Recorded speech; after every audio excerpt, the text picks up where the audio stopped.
Welcome, curious minds, to another deep dive. Today, we're pulling back the curtain on, well, a kind of secret world hidden just beneath the surface of everyday life. Hmm, Imagine a place where names actually hold power, where terrifying creatures roam just beyond the city walls, right. and where the very land itself has a mood, an Yeah. awareness that can drive you mad. It's a world full of unique rules, fascinating characters, and, yeah, surprising dangers. And for this deep dive, we're unpacking a really rich, intricate fictional world. It's drawn directly from the pages of D.M. Cornish's novel Foundling. Okay.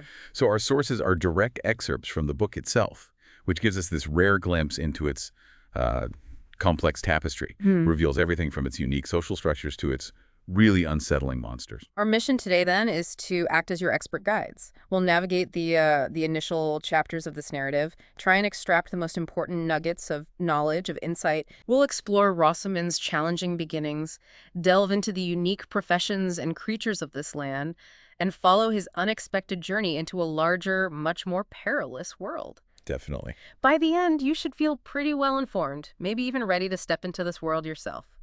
Okay, let's unpack this. Let's do it. So we begin with a core concept of this world, foundlings. Mm-hmm. And these aren't just orphans in the way we might think of them. They're stray children, often found wandering, and their usual fate is pretty grim workhouses, mills, or mines. Right. But a fortunate few, a lucky few, find their way to a foundlingsery. Foundlinger. Okay. Yeah. And the main example we see is Madame Opera's Estimable Marine Society for Foundling Boys and Girls. Mm-hmm. It's more than just an orphanage. It's almost like a pre-military academy, you could say, sponsored by the Boschenberg Navy. Ah, okay. Navy connection. Exactly. Its purpose is to prepare these kids for a productive life, saving them from what the book calls the agonies of harder labor. And the staff are fascinating. Aging vinegaroons. It's a great term for old sailors. Vinegaroons. I like that. Yeah. Pensioned off to teach the foundlings, like Master Franzitart, he's the dormitory master, and Master Crompalin, the dispenserist. Right. Our central character, Rosamund, he's one of these foundlings, and his very identity is a source of early trouble, really. Rosamund was a boy with a girl's name. Tough start. Yeah, leads to daily teasing, especially from this bully named Gosling. And like all foundlings, his official family name is just Bookchild, recorded in a big ledger, but his given name, just scrawled in charcoal on a hatbox lining. Wow. That really sets the stage, doesn't it? A character struggling with his place, his identity from the get-go. Absolutely. And his early life is shaped by these really strict routines, including the daily practice of Harundo. The stick fighting. Yeah, disciplined stick fighting using these stocks, which are just short, straight sticks. And it's not just, random hitting. It's governed by strict adherence to the 100 rules, with precise moves like deceit to step aside, or sustus, which is like pure determined defense. So it really instills this kind of brutal self-reliance. Definitely. And his tormentor, Gosling.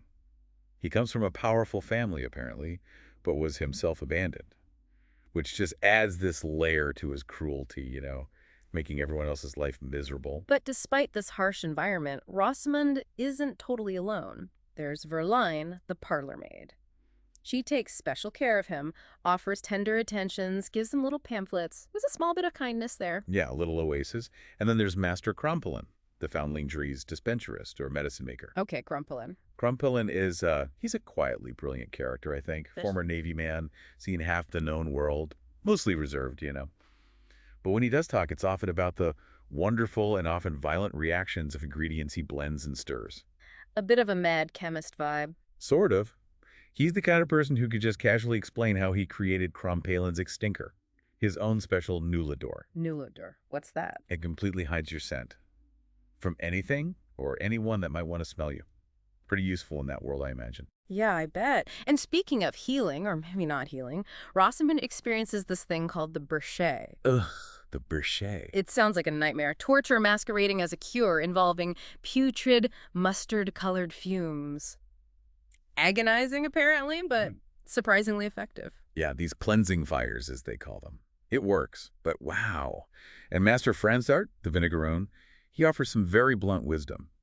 Tells Rosamund that the best salve for a wound is to avoid ever getting one.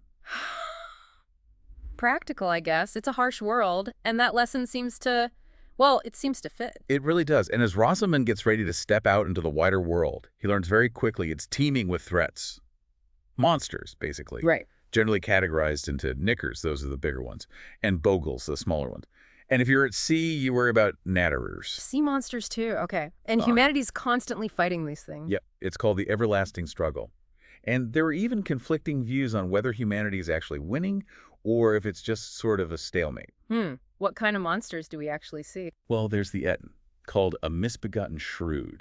Large, seems almost proud, maybe a bit childish, like a prankster who demands a toll to cross a bridge. Okay, a troll-like figure. Kind of. And then you have grinlings, or nimble fruits, small boggles, large heads, needle teeth.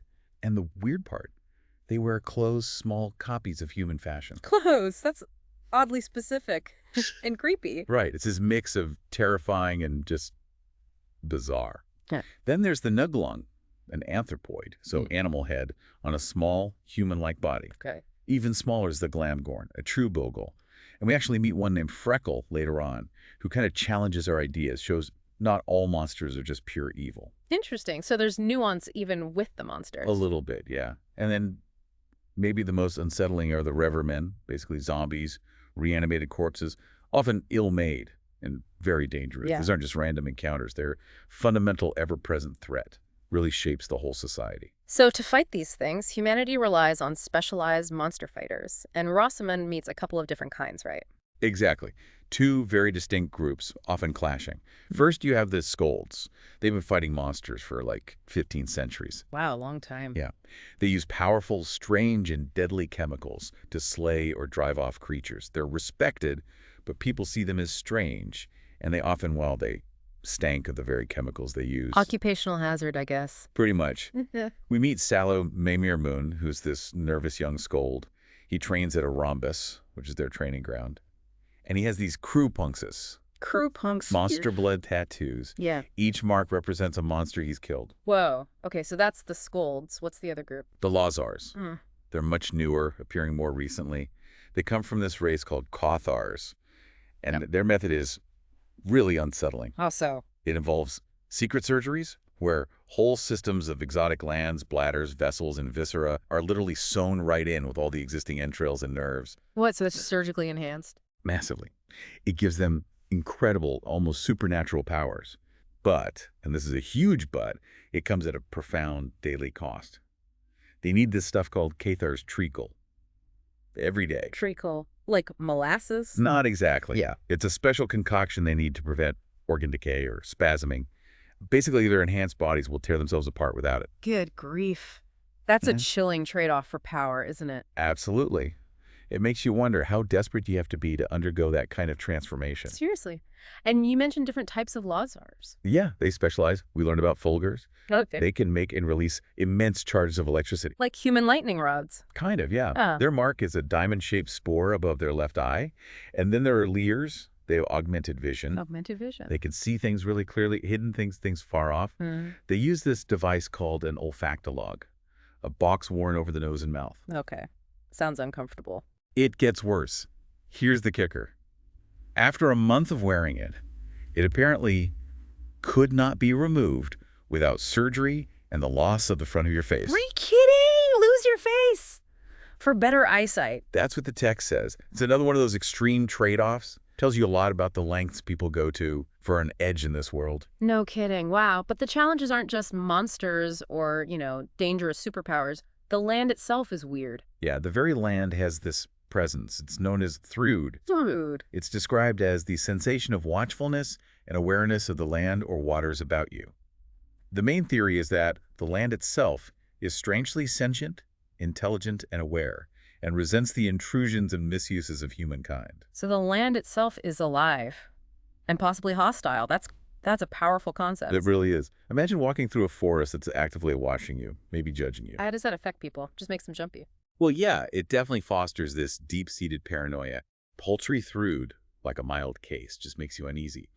But pernicious Thrud, a strong dose, can drive a person completely mad with unfounded terrors and dark paranoias. Wow. So it's a psychological threat, too. Absolutely. It means every journey, every settlement is influenced by the mood of the land. And it also seems linked to monster presence. Some think monsters and Thrud have this kind of mutually beneficial relationship.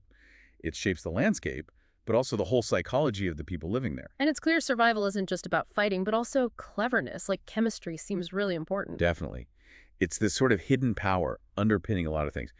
You mentioned Crompellin's extinker, his nullador, essential for hiding your smell, Yeah. for stealth. Right. Then there's John Tallow. It's described as a repugnant. Smells a wee bit off to us, but apparently it's a mile more appealing to the nose of a knicker than we are.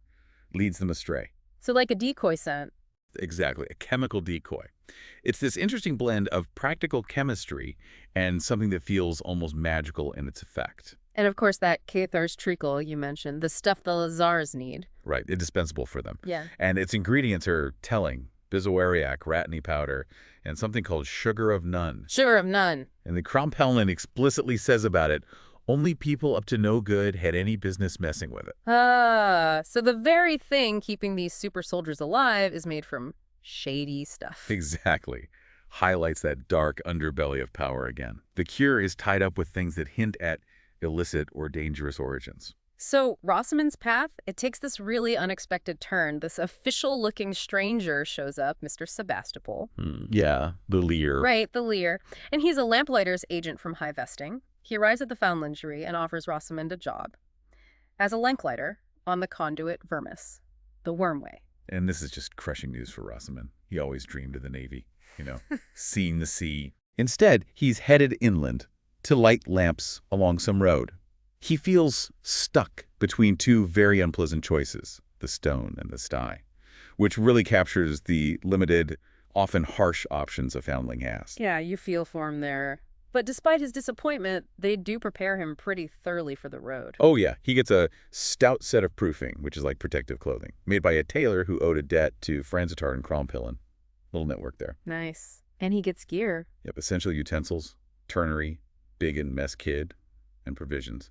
Cured fungus, rye bread, gherkins, portable soup, apples, fortified cheese. Not exactly gourmet, but high energy, prepared for the harsh realities. And paperwork, too, right? Crucial stuff. Traveling papers, a waybill, his nativity patent, proof he's a foundling. He even gets an advance on his wages, a sou, and the Emperor's billion, this shiny gold coin. Wow, a gold coin. Something. And Master Crompellin, ever the secret helper, gives him his own potions. A restorative called Evander water, more John Tallow, the decoy scent, and critically, Crompellin's extinker to keep it hidden. Okay, so he's equipped. His perilous journey begins aboard this boat, a cromster called Rapunzel, also known as the Hogshead. Right. With Rivermaster Vigilus Poundinch in charge, and Mr. Shunt, the gastroneer. Gastroneer. Yeah, the guy in charge of the vessel's biological machines. These things called gastrains that power the boat. Shunt is described as gruff, speaks little, and uses his knife a lot. Okay, unsettling crew. And the cargo is even worse. 3 gruesome crates bound with strong iron. Turns out they're smuggled rivermen, the zombies. Smuggled zombies. Good grief. That immediately tells you just how dangerous and morally gray this world is. Even basic transport involves this kind of stuff. Absolutely. And the journey gets dangerous fast. Yeah. At the Spindle, a river gate controlled by Brandon Brass, who are rivals to Boschenberg's Axles, so there's politics involved. Oh, okay. Rosamund's survival instinct just kicks in.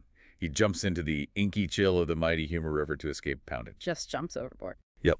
Finds himself alone in the wilds, immediately terrified of monsters, especially gluttonous knickers. His stuff is ruined, his lexicon swollen, salt's ruined, and he realizes night was when monsters grew bold. A rough start to his solo journey. But this leads into unexpected allies. It does. He encounters Europe, also known as the Brandon Rose. She's this beautiful, elegant Fulgur, the Electricity Lazar, and a Duchess in waiting. A Duchess? Wow. Yeah, powerful, refined, but she carries this hardness and a darkness. Hints at the sacrifices she's made. She offers him rare foods like whortleberries. Just one berry gives energy for almost a whole day. Seriously, super berries. Pretty much. And we see her fight calling down lightning, and we also see her critical need for that treacle after her enhanced organ spasm. She really embodies the potent but costly power of the Lazars. And she has backup. She does. Licurious, her Lear factotum, basically her driver and attendant. He's described as box-faced because of his Thenacon, that device Lears wear. The face-removing device? Potentially, yeah. But his true face, when it's revealed later, is horrible, indescribably broken. He apparently dabbles in the darkness and uses powerful repellents. hints at some really grim stuff in his past. Okay, so a powerful but damaged duo. And there's someone else. 4 acres. Ah, 4 acres. An imperial postman. What's amazing about him is that he had not only seen monsters, he had talked with them. Talked with monsters. Isn't that illegal or something? Highly suspect, yeah. He drives their carriage, the Landaulet, has this keen look, gives Rosamund practical advice, like basically, keep your mouth shut about talking to monsters. Don't say as much to many others. He even knows how to create a false trail to trick monsters. Fascinating. But dangerous for him, right? This monster-loving thing. Extremely. It's called sedation, and it can lead to severe punishment. It really shows a society just gripped by fear, where even showing empathy towards the other can be seen as betrayal. Makes you wonder, how much humanity is left when compassion itself becomes a crime. That's a chilling thought. 4 acres sounds like he's walking a fine line. Definitely. Their journey eventually leads them to the Harefoot Dig. It's a way house for travelers, but built like a small fortress. Makes sense in that world. Right.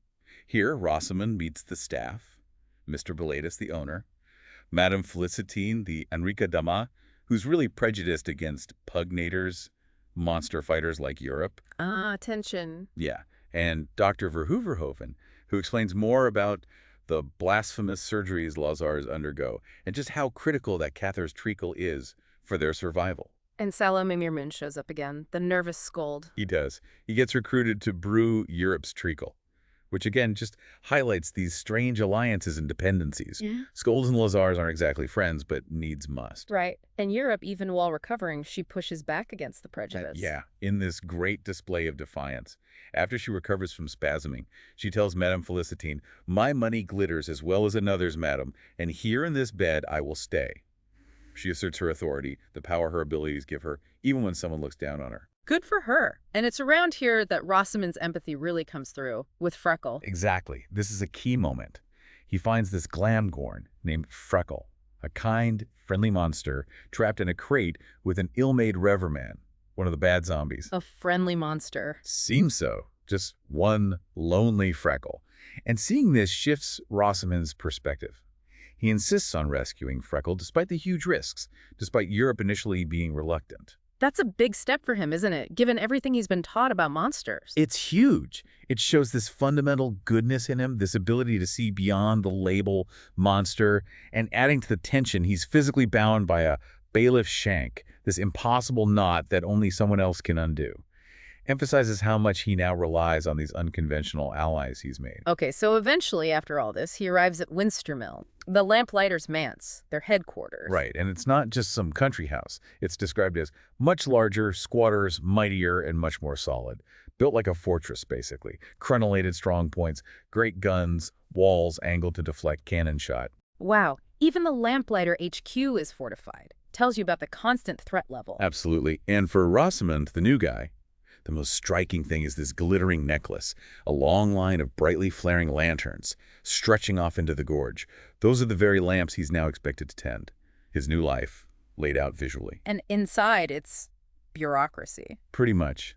He meets Inkwell, the registry clerk who's welcoming. But then there's Witherscrawl, the indexer, described as sour, punctilious, fastidious, intelligent, and rude. Sounds like a classic office dynamic even there. Totally. There's even a little rhyme Rosamund uses internally to pick a desk. Iker, liquor, lucre, feel my decision, now reveal. Cute. So he settles in and then gets a letter from home. He does, from Verline, the parlor maid who was kind to him. It's like a sweet song to his tired soul. She misses him, the ink is smeared with tears. But the letter also reveals Master Franzitart, the old sailor, his doormander, is planning to visit. He's greatly distressed and intends to come to Winstervale soon after winter. Because, and this is the kicker, he has something he should have told you long ago. Oh, wow. What a cliffhanger. What could it be? Exactly. But there's also a worrying note. Verline says Franzitart's health is failing. His pith is beginning to fail him. She fears the journey will be his last. Oh, no. That adds some real weight to the visit. It does. On a slightly lighter note, she mentions that Gosling, Rosamund's old bully, ran away from the Soundling tree, and the mood there has lightened considerably. So, small victories. Yeah, good riddance to Gosling. But this letter, it throws Rosamund into conflict, doesn't it? Big time. His initial joy at hearing from Verline turns into increasing alarm about Franzitart coming. He's actually afraid Franzitar might be planning to fetch him back to the oppression of the foundlingry. He doesn't want to go back. No. He feels like he's at a crossroads. The text says he wished the old Vinegaroon would just stay in Bauschenberg and leave him to his new path.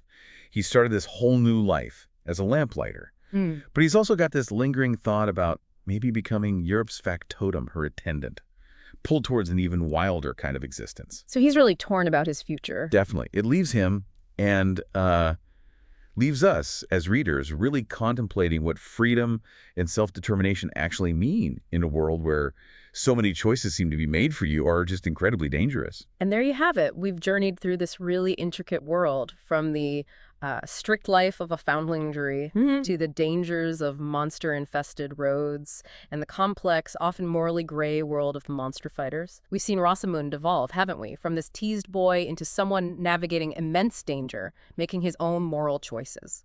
Absolutely. And just like Rosamund, you too are often on a journey of discovery. Maybe you're diving into a new field for work or just satisfying a deep curiosity. The deep dive aims to equip you with those unexpected insights, that thorough understanding. Yeah.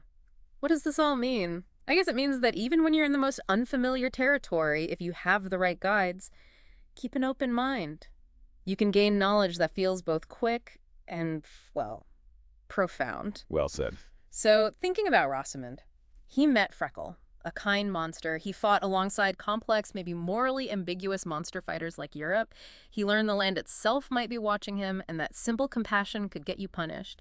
It leaves us with a question, doesn't it? In a world where monsters aren't always what they seem and heroes have these dark secrets and motivations, how do we really tell the difference between good and evil? And maybe more importantly, what does it take to forge your own path with integrity in a world like that?